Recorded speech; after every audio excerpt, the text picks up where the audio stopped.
Hey guys, welcome to the Liberal Hive Mind, a channel solely focused on exposing the abundant hypocrisy of the left. Let's talk about hypocrisy. This video is actually similar to the last two that I recorded. All three videos actually today are kind of similar in topic or more so in the messaging. The left pretends as if they are the monopoly when it comes to honesty. They're the honest people, and it's the other side that's constantly lying and spreading misinformation. Of course, we know this to be very untrue. Leftist news sources are the biggest pushers of fake news propaganda, of objective misinformation campaigns, but it's not just misinformation, but also with the whole conspiracy theory thing. Oh, those kooky, crazy Republicans and their wacky conspiracy theories, their dangerous conspiracy theories, which almost 9 out of 10 times are less conspiracy theories and more conspiracy. Of course, we've said that a million times, but anyways, you get where I'm going. They're always pointing the finger claiming that we're the conspiracy theorists, yet they're the ones posting absolute freaking nonsense like this. Let me show you guys what I mean by that. We got some stuff to get into, so let's roll the tape. All right, folks, so I've seen a whole lot of wacky conspiracy theories in my life, but this deserves some sort of crazy award. My 2 cents tweets, "She hates when we share this," and this is the video. The implication here is that Marjorie Taylor Greene was the January 5th pipe bomb suspect. This individual continues, "What really gets me is the head leaning is exactly the same." Let's go ahead and read through the comment section. It's just filled with a bunch of leftoids playing mega genius internet sleuth detective, simply buying the theory hook, line, and sinker. It's another conspiracy theory programmed into a chip, inserted into the NPC motherboard. What an astute observation. Human beings walk relatively similarly when holding a briefcase with one hand. It's definitely Marjorie Taylor Greene. An absolutely insane conspiracy theory. It's one after another. The point of this video isn't to say that only the left engages in conspiracy theories, because that's basically their stance. They point the finger and say only the other side is doing it. The point is that there's insane people on both sides. Are there people on the right who push wildly discredited nonsense? Abso-freaking-lutely. But the idea that it only exists on one side is complete bogus. And if you think about it, some of the most dangerous conspiracy theories in the recent era, well, those do in fact come mostly from the left. I mean, for Pete's sakes, a good chunk of the Democrat base literally still believes that Vladimir Putin has a secret video recording of Donald Trump pissing on beds. The infamous pee-pee tapes. People still think that Donald Trump is a Russian agent working directly for the Kremlin. Those are the people pointing their finger at us, saying we're the conspiracy theorists. Oh, you crazy Republicans and all your wild January 6 conspiracies. Like what? The actual evidence that shows that Nancy Pelosi, or at least Nancy Pelosi's office, was communicating with the House Sergeant at Arms at the time. There are text messages showing Nancy Pelosi's office directly involved in failed January 6 security. I urge you guys to take a look at this report. We're not going to read through it because it's over 140 pages long, and we covered it extensively, I think, a year and a half ago. But this actually happened, and we get called conspiracy theorists for it. And supposedly we were conspiracy theorists also for suggesting that Kamala Harris, during the day of January 6th, wasn't even in the building. Leftoids told us that we were liars. Crazy. That never happened. 2 weeks ago, we got a video confirming it. Here's Kamala Harris leaving the Capitol building at 11 a.m. in the morning, almost 3 hours before a single protester entered the building.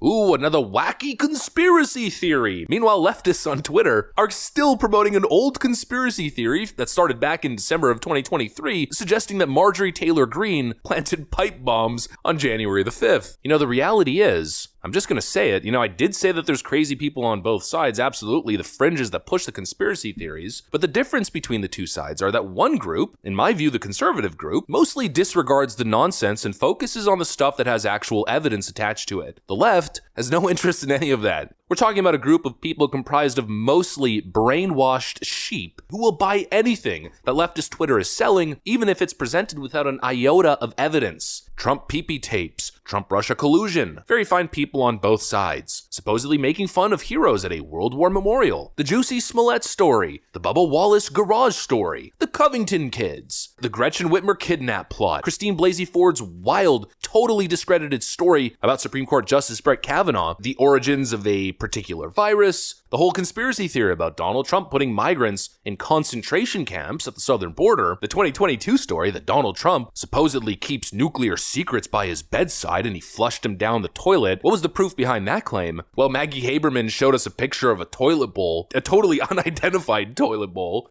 with a ripped up piece of paper with, I guess, Elise Stefanik's name on it. Whoa, definitive proof. Leftists actually believe this and continue to peddle this nonsense. The Hunter Biden laptop story being Russian disinformation, another conspiracy theory. You still see leftists all over Twitter making the claim that Donald Trump told people to drink bleach back in 2021, or rather 2020, the Don't Say Gay bill, mostly peaceful protests, all the horse dewormer nonsense, or Cassidy Hutchinson's fairy tale story that Donald Trump supposedly lunged at a Secret Service agent, attempting to take control of the steering wheel so he could turn around and lead his overthrow of the US government. You know, it just goes on and on and on and on and on. I guess it's just typical projection, the constant finger pointing. The other side is the fascist side, says the clear fascists. They're the violent extremists, says the people who burnt down the frickin' country in 2020. Those election-denying conspiracy theorists, says the same people who deny every election that they lose. They say the right has a problem with misinformation. They say the right is the party of conspiracy theories, but that obviously isn't the case. The left just loves to present itself as a virtuous, educated, intelligent community that can do no wrong, but they are everything wrong that they claim the other side is. You don't get to be the party of science when you think men can get pregnant. You don't get to be the side of good information and combating misinformation when you're in bed with CNN and MSNBC. You don't get to be the side of democracy when you're attempting to put your political opponents in prison. You don't get to be the side condemning political violence when your activist army ravages everything it touches. You don't get to be the anti-fascist side when you're clearly hell-bent on creating a system of social control managed by the Washington elite.